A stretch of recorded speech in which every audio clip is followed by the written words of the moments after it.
Welcome to After the Flag in Valencia, the MotoGP season finale where nothing but honour was at stake. Of course, all the championships had already been wrapped up by the time we got here, so only the win would do. And of course there was the little matter of some riders wanting to say goodbye to their teams in style before switching manufacturers for the 2017 season. So here we go, we're in Valencia for the final round of this incredible 2016 MotoGP World Championship. Lorenzo got a dream start from pole position. Rossi got away as well from third on the grid. Marc Marquez got a terrible start, the reigning world champion. Is that Andrea Iannone in second place?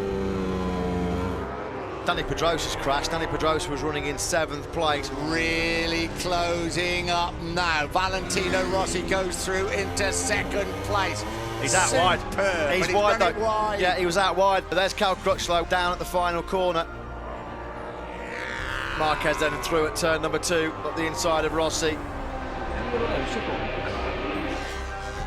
Side by side into 14, there is nowhere for Iannone to go. He'd get that Ducati upright as he can, then open the throttle and blast down the start and finish straight. And no contest, it was a boxing match, they'd stop it.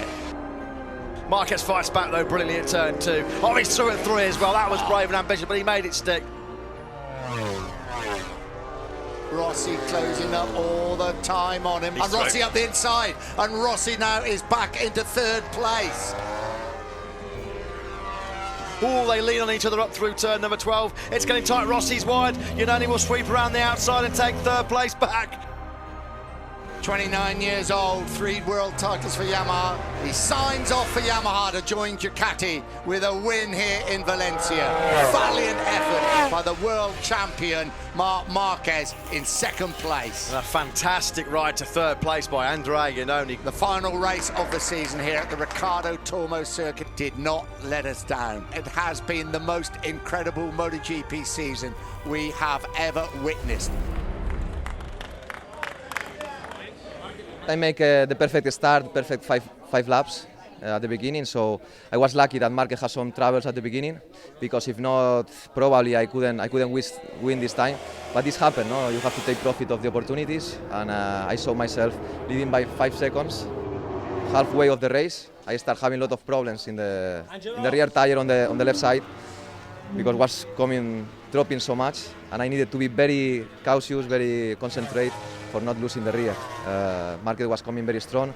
I knew he was gonna risk to take the victory, so I needed to stay full focus on being fast, but at the same point don't make mistakes. No? I started with 20 years old, almost like a kid, in Qatar 2008, making the pole position, and 9 years later I leave with the pole position, but also with the victory. So perfect weekend, perfect way to live. We had a problem on the start, that the clutch started spin, and then I lose many positions, and this penalized too much all the race, because then I lose many time to overtake Valentino and Iannone, because it was so difficult. I was losing on the acceleration, then when I overtook them, they overtook me on the straight, so it was very, very difficult, but okay, I tried. I did my best. In the last part of the race I was pushing like nothing to lose, because it was like this, and we did, but you know, was not enough. It was nice, no? I think for the fans, the battle between me, Iannone and Valentino. Yeah, it's a great battle with Vale. Also a great race because I fight with Vale, with the Marc. From the beginning I start very well. I break at the limit on the first corner. I risk a lot, but I am maniac, risk always. No, I'm joking. Yeah, I have a lot of pain on my back after 16 lap, but I don't think about my pain, because you think is completely difficult to understand and remain focused. And I am focused on the battle. I think so. It's a fantastic race, crazy race, incredible race.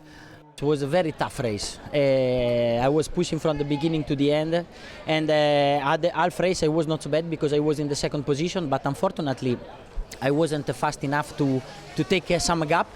And after I suffered on the 2nd part, Marquez was the stronger, so he arrived 2nd. And after we make a fight with Iannone at the last blood, as always, but it was a good fight. Unfortunately, he beat me because today it was faster. So at the end, just 4th place, but it was a good race. So a Lorenzo-esque win for Lorenzo himself to say goodbye to his MotoGP team Yamaha before switching to the Ducati machine. And of course, Andrea Iannone also a fitting goodbye to Ducati before he switches onto the Suzuki. And I think we should also mention Mika Kallio on the KTM. Those guys did have to unfortunately retire with a technical issue, but great to see them already back in the paddock. And of course, you'll see them, Lorenzo on the Ducati, Iannone on the Suzuki, and many more rider switches and new bikes on Tuesday and on Wednesday for the official test day, which you will be able to see live on MotoGP.com. And now on to Moto2, and I must confess, this race that we had here on Sunday was a little bit of a personal favourite of mine, where you could see all riders truly rode with the shackles off. It was Franco Morbidelli who got a good start to slot in behind Zarco, with Alex Rins finding some form again on home turf. And it was Morbidelli versus Zarco that provided some of the best entertainment we've seen in the Moto2 class all year, with both riders going fairing to fairing until almost half race distance. It was Zarco who ultimately came out on top, whilst Tom Luthi had found his stride and went to hunt down Morbidelli, who was suffering with a lot of tyre issues in the closing laps. Luthi ultimately managed to pass Morbidelli, relegating the Italian to third, whilst Rins was passed in the final corner by Brit Sam Lowes. But the man of the hour was once again Johann Zarco, with the dominant performance in Moto2 before stepping up to MotoGP in a few days' time.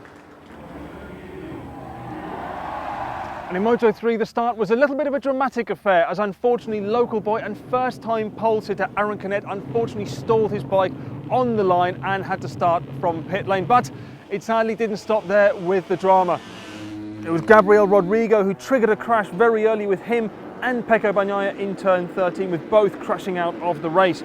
Then, in a bizarre twist, world champion Brad Binder lost power for a second and almost high-sided, dropping him down all the way to 22nd. This then resulted in a group at the front with Joan Mir, Fabio Di Gianantonio, Andrea Migno and Enea Bastianini. Binder was in fine form though, however, and was already back in podium contention with 8 laps to go, though he did make a few mistakes whilst fighting for the lead. Mir had desires for Rookie of the Year, whilst Migno and Bastianini were both gunning for the podium. And in true world champion fashion, Brad Binder managed to get back to the front and round out his season in perfect form, whilst Mir did manage to get that very important reward of Rookie of the Year, whilst a very happy Migno got his 2nd ever podium. So 3 worthy winners, 3 great races, and of course 3 very worthy world champions. So a season's worth of great racing comes to an end, and we hope you enjoyed it as much as we did. So thanks a lot for watching, and remember, if you do want to see some of the 2017 MotoGP action, you can join us on Tuesday and on Wednesday for live coverage of the first MotoGP test of the season on MotoGP.com.